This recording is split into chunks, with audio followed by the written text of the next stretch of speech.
Hello friends, ओम श्री गणेशाय नमः। आप सभी का स्वागत है आपके अपने यूट्यूब चैनल पर।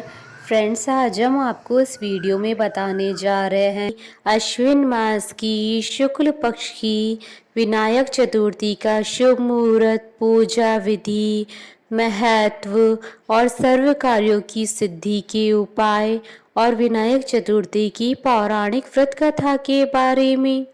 फ्रेंड्स, वीडियो शुरू करने से पहले आपसे रिक्वेस्ट है, अगर आप हमारे चैनल पर नए हैं और आपने अभी तक चैनल को सब्सक्राइब नहीं किया है तो प्लीज़ सब्सक्राइब कीजिएगा चैनल को, साथ ही प्रेस कीजिएगा बेल आइकन को, जिससे नए वीडियो से रिलेटेड नोटिफिकेशन आपको तुरंत प्राप्त हो सके। और वीडियो पसंद आने पर वीडियो को लाइक और शेयर जरूर कीजिएगा ताकि सभी भक्तों को इस वीडियो का लाभ प्राप्त हो सके। और कमेंट बॉक्स में ओम श्री गणेशाय नमः जरूर लिखिएगा।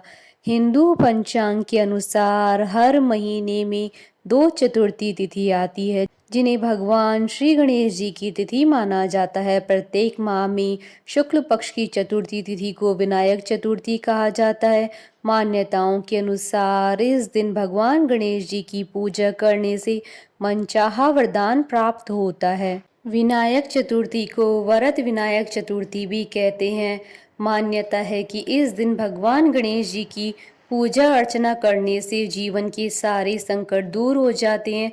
शास्त्रों के अनुसार इस दिन व्रत करने से भगवान गणेश जी की असीम कृपा प्राप्त होती है और घर परिवार में शुभता बनी रहती है। भगवान गणेश जी को विघ्नहर्ता भी कहा जाता है, अर्थात जो बाधाओं को दूर करते हैं। इस दिन व्रत रखने से विघ्नहर्ता श्री गणेश जी अपने भक्तों के जीवन से सभी बाधाओं को दूर करते हैं। भगवान गणेश को ज्ञान, बुद्धि, समृद्धि और सौभाग्य के देवता के रूप में पूजा जाता है और किसी भी शुभ काम की शुरुआत प्रथम पूज्य विघ्नहर्ता श्री गणेश जी के पूजन से ही होती है। फ्रेंड्स, अब आइए जानते हैं विनायक चतुर्थी के दिन भगवान गणेश जी की पूजा अर्चना करने की विधि के बारे में।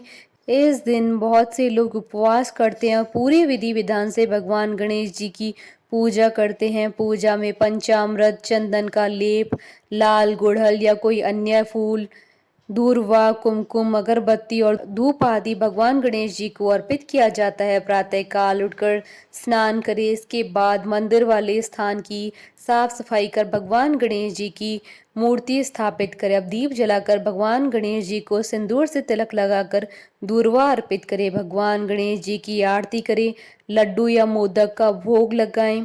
इस दिन श्री गणपति अथर्वशीर्ष, गणेश नामावली, संकट नाशक गणेश स्रोत का पाठ करना बेहद शुभ माना जाता है। फ्रेंड्स, अब आइए जानते हैं विनायक चतुर्थी पर सर्व कामना सिद्धि के लिए किए जाने वाले उपायों के बारे में। अगर आप आर्थिक रूप से लाभ और जीवन में यश पाना चाहते हैं तो आज विनायक चतुर्थी के दिन आप भगवान गणेश जी की पूजा के समय थोड़ी सी हल्दी लाल कपड़े में बांधकर पूजा स्थल पर रख दे। पूजा समाप्त होने के बाद उस हल्दी को पानी की सहायता से गोल तैयार कर ले। अब उस घोल से अपनी तिजोरी या अलमारी के दरवाजे पर स्वास्तिक का चिन्ह बनाएं। अगर आप चाहते हैं कि आपके बच्चे कभी किसी चीज में पीछे नहीं रहें, हमेशा तरक्की की राह पर चलते रहें, तो आज के दिन शाम के समय श्री गणेश भगवान के आगे घी का दीपक जलाएं, साथ ही भगवान को हल्दी का टीका लगाएं, फिर अपने बच्चों को भी हल्दी का टीका लगाएं। आज के दिन ऐसा करने से आपके बच्चे कभी किसी चीज में पीछे नहीं रहेंगे, वो हमेशा तरक्की की राह पर आगे बढ़ते जाएंगे। अगर आपके जीवन साथी की आमदनी कुछ कम है और उनकी कमाई सही से नहीं हो पा रही है तो आज के दिन एक डिब्बी में सिंदूर भरकर उसमें 1 रुपए का सिक्का डालें और उस डिब्बी को बंद करके माता गौरी के चरणों में रख दे। अब माता गौरी की विधि पूर्वक पूजा करें। पूजा के बाद वहां रखी सिंदूर की डिब्बी में से सिक्का निकालकर अपने जीवन साथी को संभाल कर रखने के लिए दे दीजिए और सिंदूर की डिब्बी को मंदिर में रहने दीजिए। आज के दिन ये खास उपाय करने से आपके जीवन साथी की आमदनी अच्छी होने लगेगी। अगर आप जीवन में नए रंग भरना चाहते हैं, नई कामयाबी चाहते हैं तो आज के दिन भगवान गणेश जी की पूजा के समय गणेश जी के ओम विकटाय नमः मंत्र का जाप करें। आज के दिन ऐसा करने से आपके जीवन में नए रंग भरेंगे और आपको नई कामयाबी हासिल होगी। अगर आप किसी एक निर्णय पर नहीं टिक पाते हैं, बार बार निर्णय बदलते रहते हैं या आपका मन बहुत चंचल है, तो आज के दिन आपको चांदी की छोटी सी गोली लेकर अपने पास रखनी चाहिए। आज के दिन ऐसा करने से आप अपने निर्णयों पर टिक पाएंगे और सही निर्णय भी ले पाएंगे। फ्रेंड्स, अब आइए जानते हैं आश्विन मास की विनायक चतुर्थी के शुभ मुहूर्त के बारे में। हिंदू पंचांग के अनुसार इस बार विनायक चतुर्थी 29 सितंबर 2022 गुरुवार के दिन है। अश्विन शुक्ल चतुर्थी तिथि प्रारंभ होगी 28 सितंबर की रात्रि यानी 29 सितंबर की सुबह 1:27 पर और अश्विन शुक्ल चतुर्थी तिथि का समापन होगा रात्रि 12:08 पर। विनायक चतुर्थी की पूजा का शुभ मुहूर्त रहेगा 29 सितंबर 2022 को सुबह 11:05 से दोपहर 1:29 तक। कुल अवधि 2 घंटे 23 मिनट है। फ्रेंड्स, अब आइए आरंभ करें विनायक चतुर्थी की पौराणिक व्रत कथा।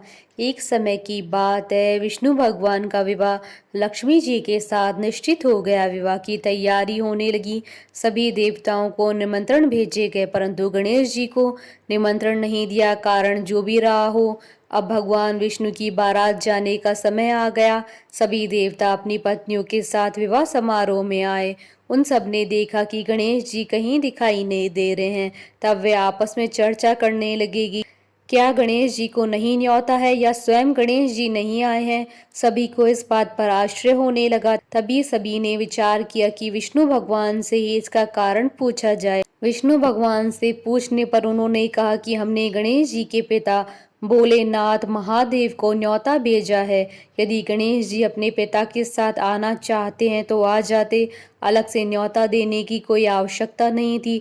दूसरी बात यह है कि उनको 1.25 मन मूंग, 1.25 मन चावल, 1.25 मन घी और 1.25 मन लड्डू का भोजन दिन भर चाहिए। यदि गणेश जी नहीं आएंगे तो कोई बात नहीं, दूसरे के घर जाकर इतना सारा खाना पीना अच्छा नहीं लगता। इतनी वार्ता कर ही रहे थे कि किसी एक ने सुझाव दिया, यदि गणेश जी आ भी जाएं तो उनको द्वारपाल बनाकर बैठा देंगे कि आप घर की याद रखना, आप तो चूहे पर बैठकर धीरे धीरे चलोगे तो बारात से बहुत पीछे रह जाओगे। यह सुझाव भी सबको पसंद आया, तो विष्णु भगवान ने भी अपनी सहमति दे दी। होना क्या था कि इतने में गणेश जी वहां आ पहुंचे और उन्हें समझा बुझाकर घर की रखवाली करने बैठा दिया। बारात चल दी। तब नारद जी ने देखा कि गणेश जी तो दरवाजे पर ही बैठे हुए हैं, तो वे गणेश जी के पास गए और रुकने का कारण पूछा। गणेश जी कहने लगे कि विष्णु भगवान ने मेरा बहुत अपमान किया है। नारद जी ने कहा कि आप अपनी मूषक सेना को आगे भेज दें तो वह रास्ता खोद देगी, जिससे उनके वाहन धरती में धंस जाएंगे। तब आपको सम्मान पूर्वक बुलाना ही पड़ेगा। अब तो गणेश जी ने अपनी मूषक सेना जल्दी से आगे भेज दी और सेना ने जमीन पोली कर दी। जब बारात वहां से निकली तो रथों के पहिए धरती में धंस गए। लाख कोशिश करे परंतु पहिए नहीं निकले। सभी ने अपने अपने उपाय किए परंतु पहिए तो नहीं निकले, बल्कि जगह जगह से टूट गए। किसी की समझ में नहीं आ रहा था अब क्या किया जाए। तब नारद जी ने कहा कि आप लोगों ने गणेश जी का अपमान करके अच्छा नहीं किया है। यदि उन्हें मना कर लाया जाए तो आपका कार्य सिद्ध हो सकता है और ये संकट टल सकता है। शंकर भगवान ने अपने दूत नंदी को भेजा और वे गणेश जी को लेकर आए। गणेश जी का आदर सम्मान के साथ पूजन किया। तब कहीं रथ के पहिए निकले। अब रथ के पहिए निकल तो गए परंतु टूट फूट गए थे, तो उन्हें सुधारे कौन। पास के खेत में एक हाथी काम कर रहा था, उसे बुलाया गया। हाथी अपना कार्य करने से पहले श्री गणेशाय नमः कहकर गणेश जी की वंदना मन ही मन करने लगा। देखते ही देखते खाती ने सभी पहियों को ठीक कर दिया। तब खाती कहने लगा कि हे देवताओं, आपने सर्वप्रथम गणेश जी को नहीं मनाया होगा और न ही उनका पूजन किया होगा, इसलिए तो आपके साथ ये संकट आया है। हम तो मूर्ख अज्ञानी हैं, फिर भी पहले गणेश जी को पूजते हैं, उनका ध्यान करते हैं। आप लोग तो देवतागण हैं, फिर भी आप गणेश जी को कैसे भूल गए। अब आप लोग भगवान श्री गणेश जी की जय बोलकर जाएं तो आपके सब काम बन जाएंगे और कोई भी संकट नहीं आएगा। ऐसा कहते हुए बारात वहां से चल दी और विष्णु भगवान का लक्ष्मी जी के साथ विवाह संपन्न करा कि सभी सकुशल घर लौट आए। हे गणेश जी महाराज, अपने विष्णु जी के जैसे कार्य संवारे ऐसे कार्य सबकी सिद्ध करना। कथा अधूरी हो तो पूरी करना और पूरी हो तो मान रखना। बोलिए भगवान गणेश की जय। हमारे साथ इस वीडियो में अंत तक बने रहने के लिए आपका धन्यवाद। ओम श्री गणेशाय नमः।